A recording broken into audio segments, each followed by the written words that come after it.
Hello everybody, and welcome back to another episode of Caden B Fishing. Today we are going to be heading back down to the dam right here in town, and I'm going to be throwing some bigger lures to see if I can get a reaction bite out of some of these bigger fish.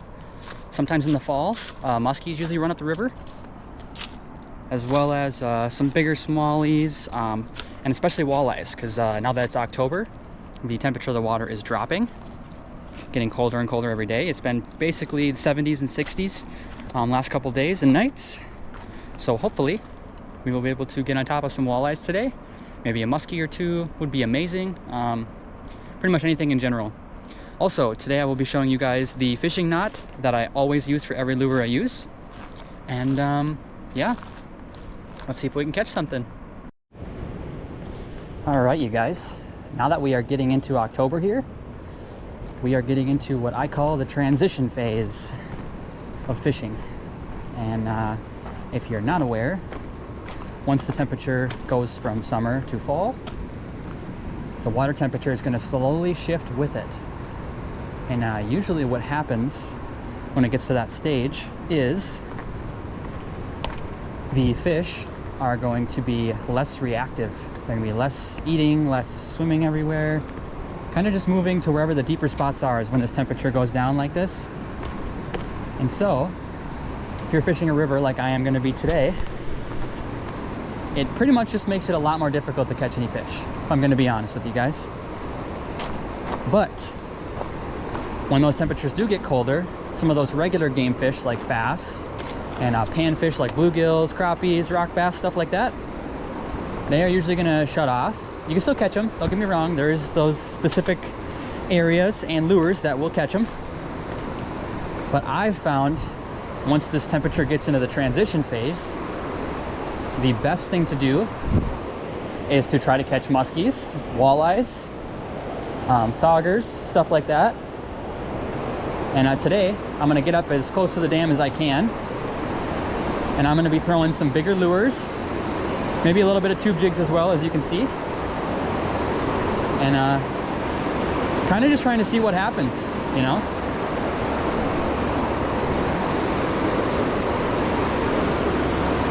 We're gonna fish a couple of these pockets on the way down and hopefully not fall in.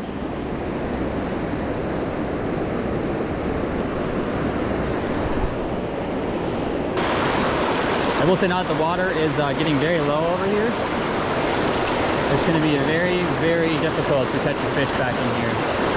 Mostly because, like I said, the fish are in the transition stage, so they're kind of transitioning from shallower water to deeper water because the temperature is a little bit warmer, because it takes a little bit longer for the deeper water to get cold, essentially. So even though it kind of sounds counterintuitive, the deeper water is going to be a little bit warmer than the shallower water right now, because that shallower water is getting cooled down first.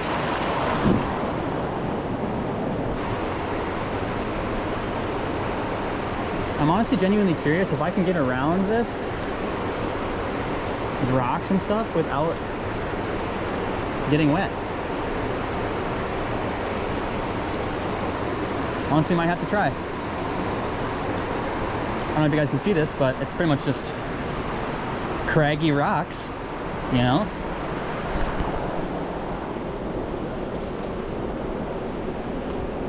How am I going to get back, though, is the real question.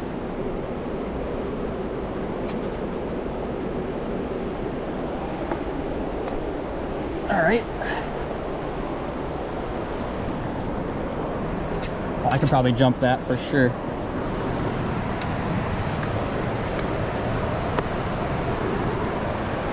I would really like to not get wet shoes today, but if that happens, it happens.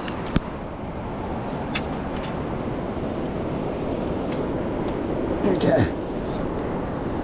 There we go. If I go nice and slow,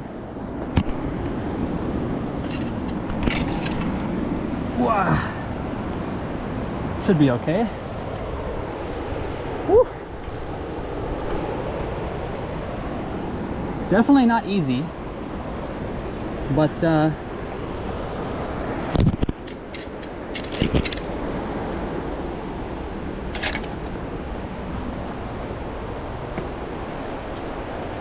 Made it somehow. This is always the part that in the spring is usually pretty deep that you can't get past to fish up here when all the fish are here. And that's mostly because in the spring when that water's high, it's coming out of there really fast and this area is just flooded. So I'm very surprised that we got past that, to be honest. I didn't think I was going to be able to scale the wall to get around this, but I'm glad. Also, just realized I have my phone, my wallet, my GoPro batteries, everything in my pockets. So if I did fall in, it's not deep, but probably would have got wet. So let's just take a second here to put my wallet and everything in my bag, just in case.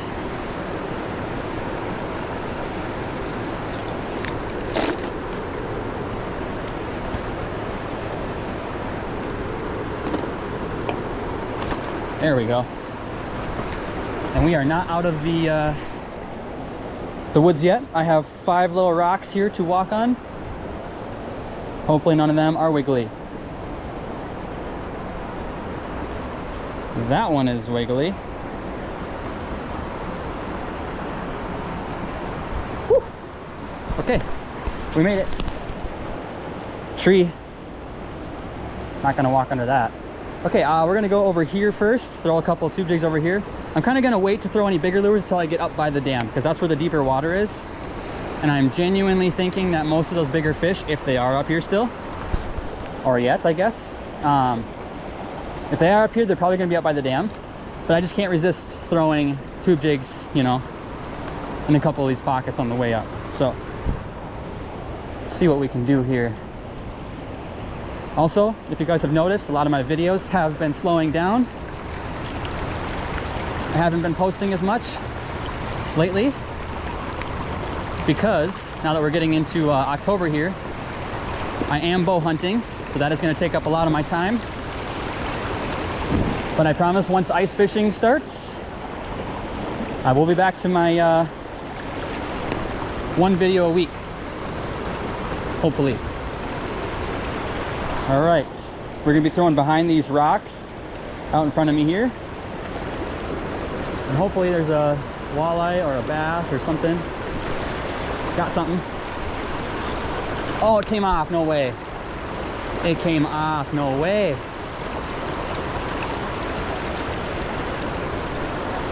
I can't believe that.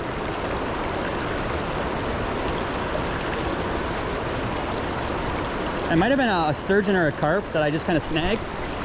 Damn, something hit it again. Because it kind of like the way it was fighting, it didn't seem like I hooked it in the mouth. If that makes any sense.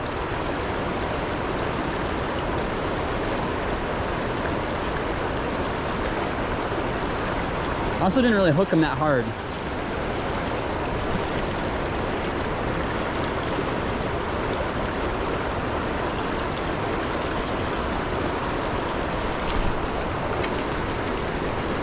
What the heck?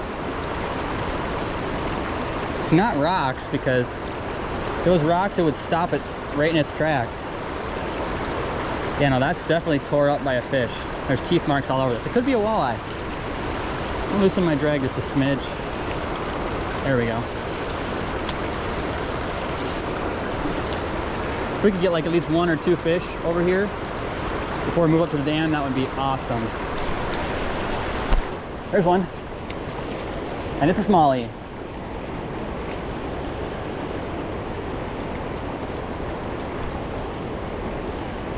There we go. Could be a couple little guys like this down here. His mouth's kind of small, so honestly it might be difficult for him to get that whole tube jig in his mouth like that, but nice little smallie.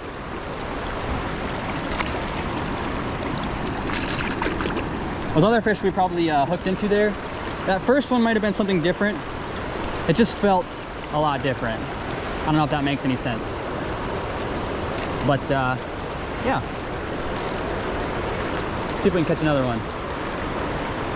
It's honestly very late season for smallies right now. You can still catch them, like obviously as you just saw.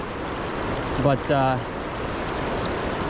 I will say it's a lot more difficult to get any bites because we are in that transition period, like I said earlier.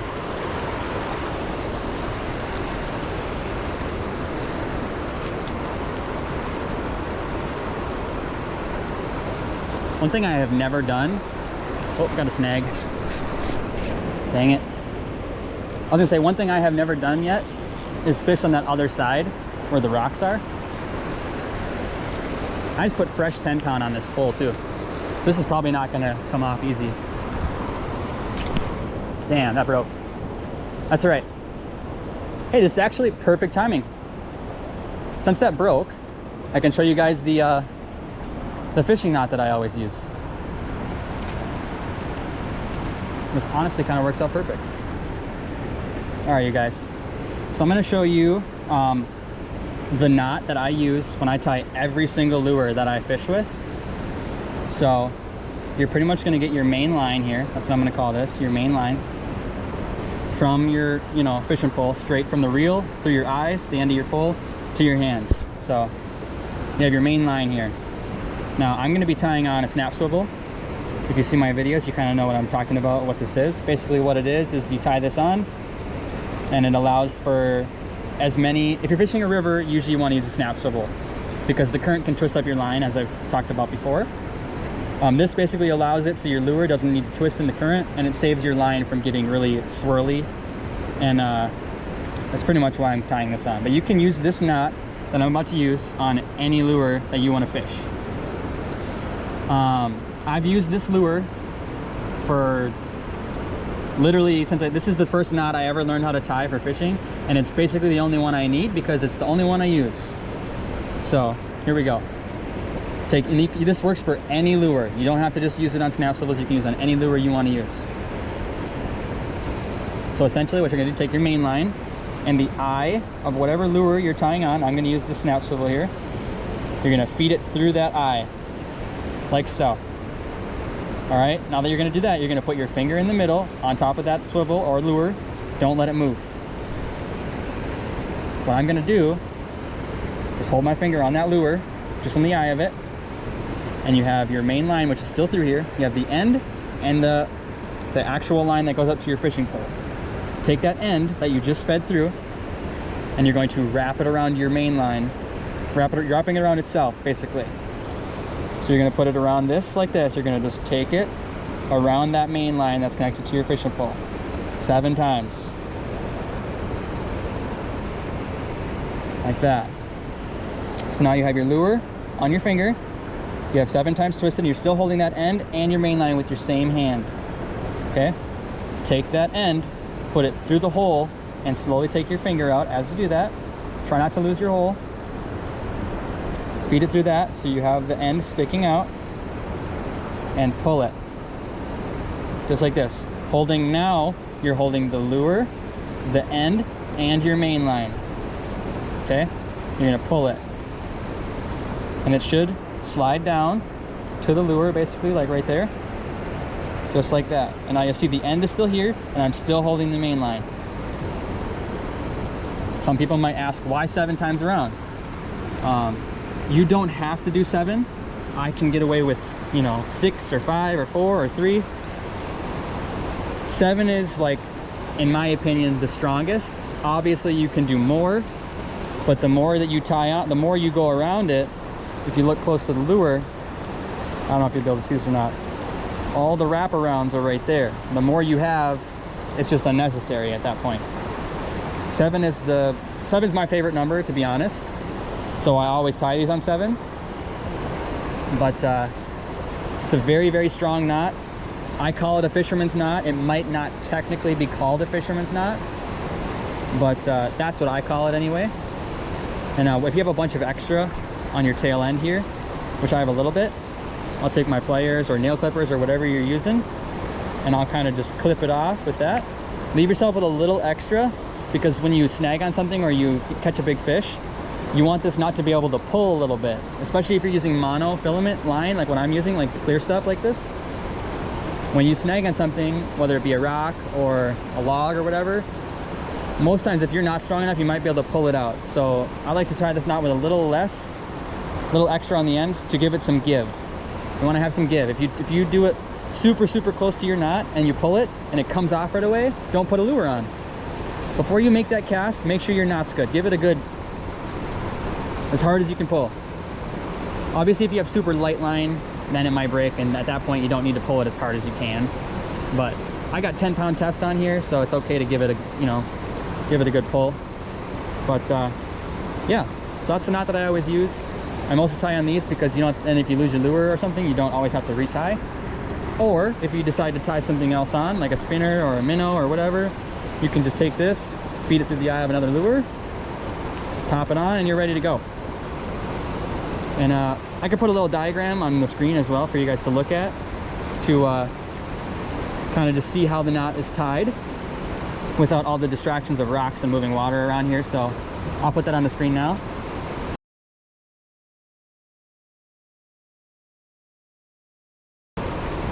All right, I might show another video later on explaining the same process but with a better background. We'll see kind of how I feel when we get there. But we're all tied up again here, so let's see if we can catch some fish.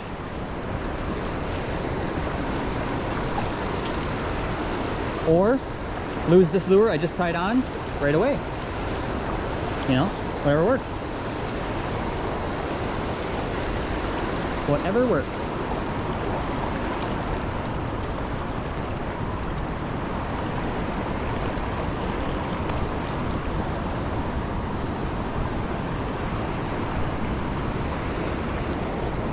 Lots and lots of rocks over here, so I'm very much so expecting to lose this tube jig. But if I don't, I might catch a fish.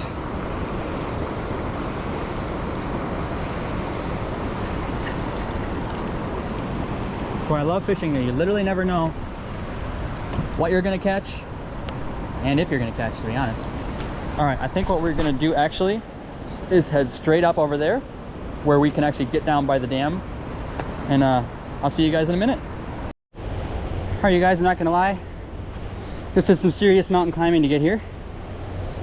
But we're here now, so let's see if we can catch some fish.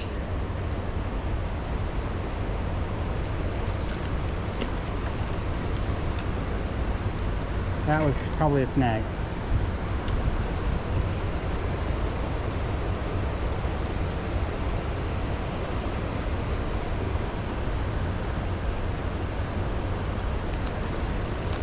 A lot of foam over here, so I'm kind of hopeful that there might be something sitting in it. But let's find out.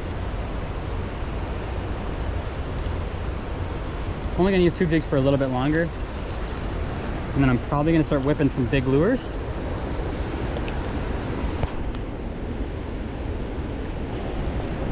Like weeds or something right there.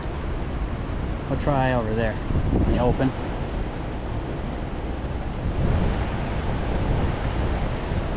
Got one. Jesus. Well, there was a smallie. Lifted him right out of there, but he decided to let go. Oops.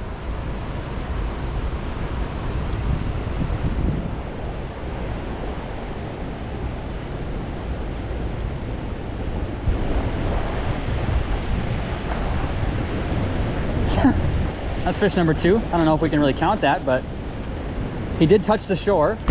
There's one. Good one. Oh yeah, oh yeah, oh yeah, oh yeah. Real good one, real good one. This is why we do it right here, folks. This is why we do it. Woo! All right, let me wash this guy off over here quick.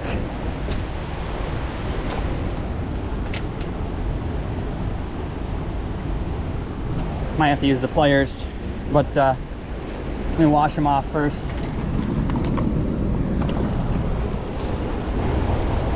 There we go. It's a nice green smallmouth bass right here. Pretty decent one. I'd say about 13, 14 incher. That's not too shabby. On a little bit of a smaller tube jig. Let me get my pliers here.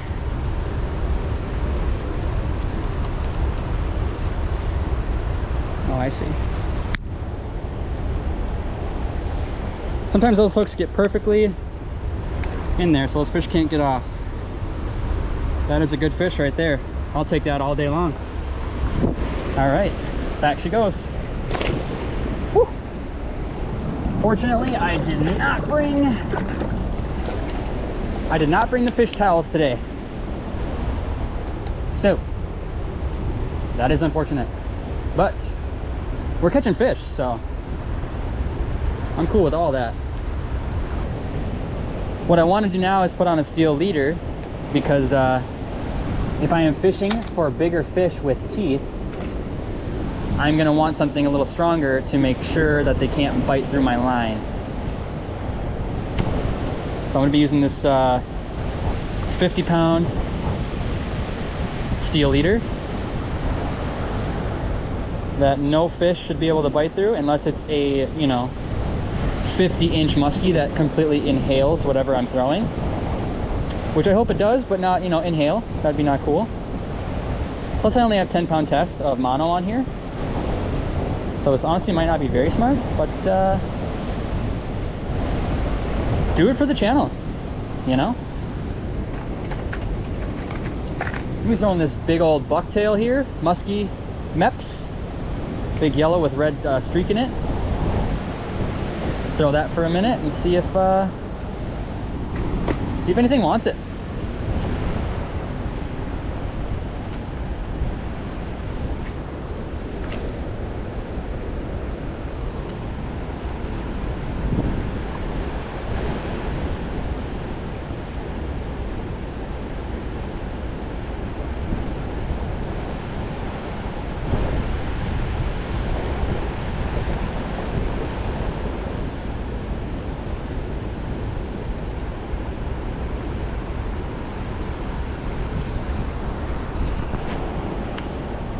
Pretty much just going to be whipping this out in the calmer water out here.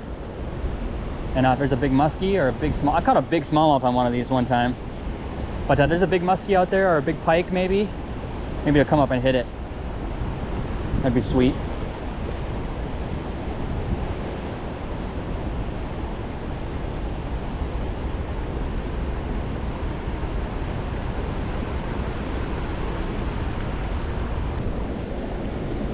Try on the faster stuff there, might flash a little better. Probably should have been throwing this a little earlier when the sun was out, just because the Mepps spinners, they flash really, really well in the sunlight, especially in the evening sunlight. They flash really well. But just one of those things. But yeah, I've never ever fished on the other side with all those rocks over there, and I always wanted to go over there. So one of these times I come down here, either this year or next year, 100% I'm taking my kayak and I'm getting over there. All right, we are gonna get rid of this Mepps here. What I'm gonna do now is put on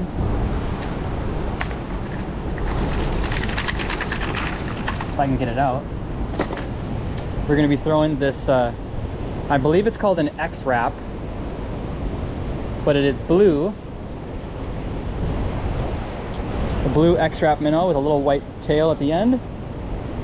And it's pretty much just a, I consider it a jerkbait because you just reel it in slow and give it good twitches as you reel it in. Only danger with these is sometimes they get down pretty deep and then you're in rocks, and sometimes you just can't get it back. So let's hope that doesn't happen today.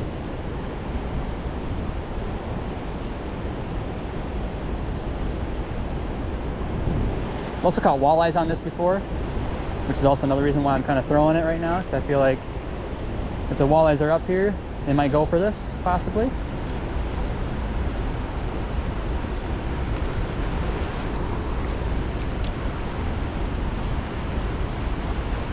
After this, I'm going to be throwing a very large Husky Jerk, original, big silver one. I don't know what size it is, I can't remember, but you might say it on the box. That one's kind of the last chance, in my opinion. Try a little bit of a slower retrieve with this next cast, and then we'll switch.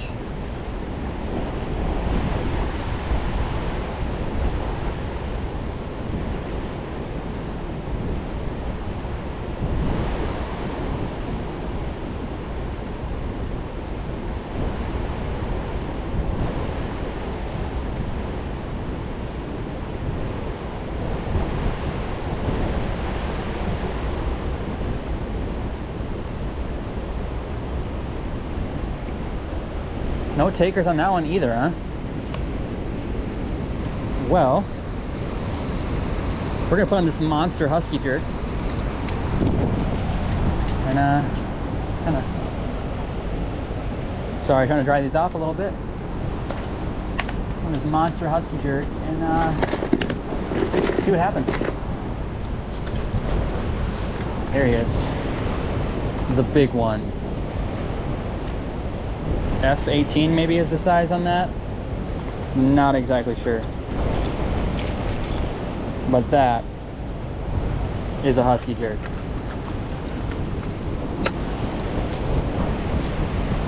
I mean, come on. Anything's gonna get a muskie to bite. It's gotta be this one. It's gotta be. I don't know, you guys. We'll give her a sauce, see what happens.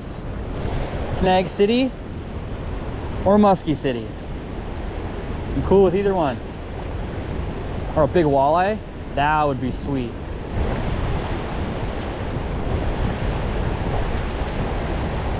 Because this is a bigger lure, I kind of have to work it a little slower and give it like slow draws. A draw like when I give it a twitch, I'm kind of just pulling it a little bit. I'm not really like twitching it. Trying to work this thing. Oh, Jesus. Got her all tangled. Trying to work it in just such a way, but I'm also not trying to get stuck down here in the pitch black darkness, you guys. So I am gonna have to start heading back pretty soon here, but I will stop and cast this thing along the way. This was just the best spot I could think to throw this lure. I pretty much threw all the lures that I wanted to throw over here. Like I said, I didn't really get much time to throw them. But that's how that goes, you know what I mean? So I do have to climb some pretty significant cliffs, whatever you want to say, on the way back. And that's not gonna be fun. You know what I mean? Unless we can just catch a big muskie here. Then that's worth trying to find your way in the dark. But I don't know if this is worth staying in the dark. It is getting dark fast. I'm really watching it get darker out here. Oh my God.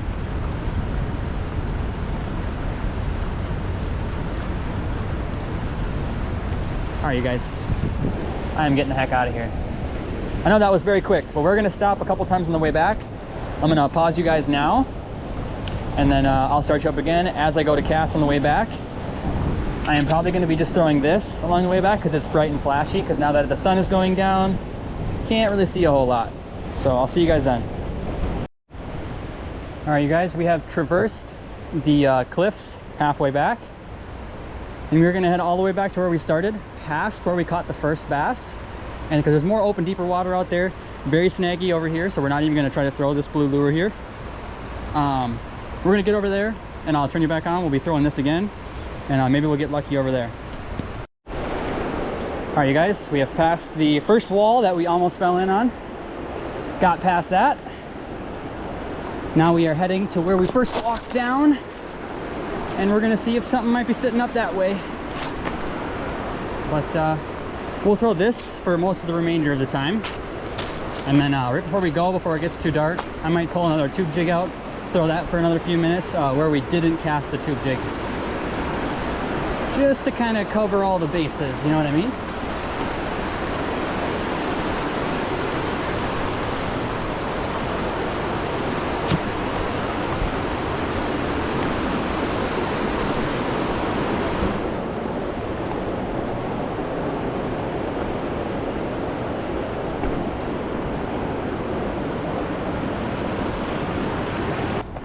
There's one other spot that I really want to throw this.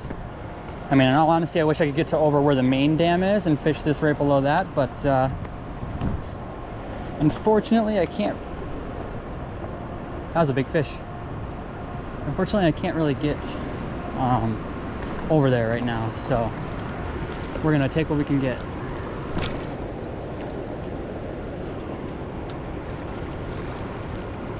I hope we don't snag this over here.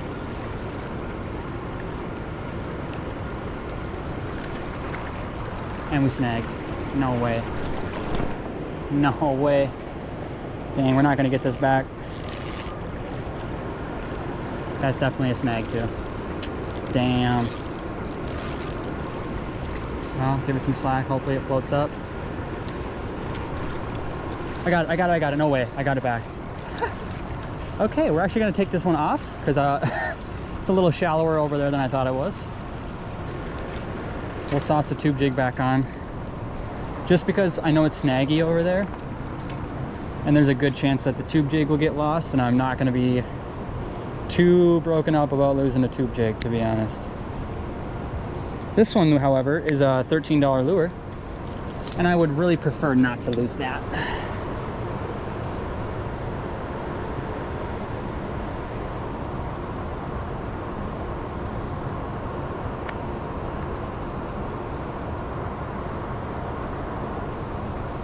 All right, just feed that line back through your tube, hold both ends, wrap it around 7 times,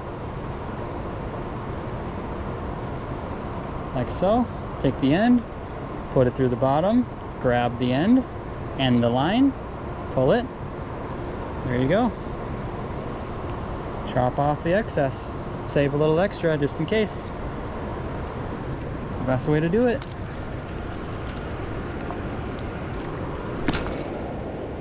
Try this, see how this goes. Probably just gonna snag it right away, but that's okay. There is like 6 or 7 people fishing right there. So instead of stopping there and fishing, I figured I would just go straight to the spots that I know, at the very least. Hope you guys can still see everything here. There's one. Little guy. I don't know what that is. Smallie. Actually, no, it's a rock bass. No way. That's a pretty decent rock bass right there. Let me get the hook out of his mouth here. There we go. This right here is a decent rock bass. Rock bass have like red eyes. I don't know if you guys can probably not see that. They're very golden. And from the top, they're very dark. So yeah, rock bass. Heck yeah. At least this video, we have caught a few fish. So I won't have to, you know, double, triple video this thing up multiple days in a row. We actually caught a couple nice fish, and I'm actually very happy with that. The huge smallie that we caught out there. So that's cool. And that rock bass is pretty sweet. And honestly, try casting in this calmer stuff here too as well. Right on the edge of the current. Hopefully don't get snagged. Assuming a lot of this has probably been worked over pretty well by these other guys that are fishing down here. But you gotta try it, you know?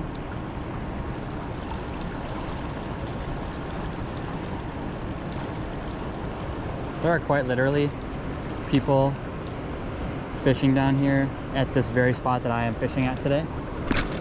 People fishing down here every single day, like without fail. But that just is what it is.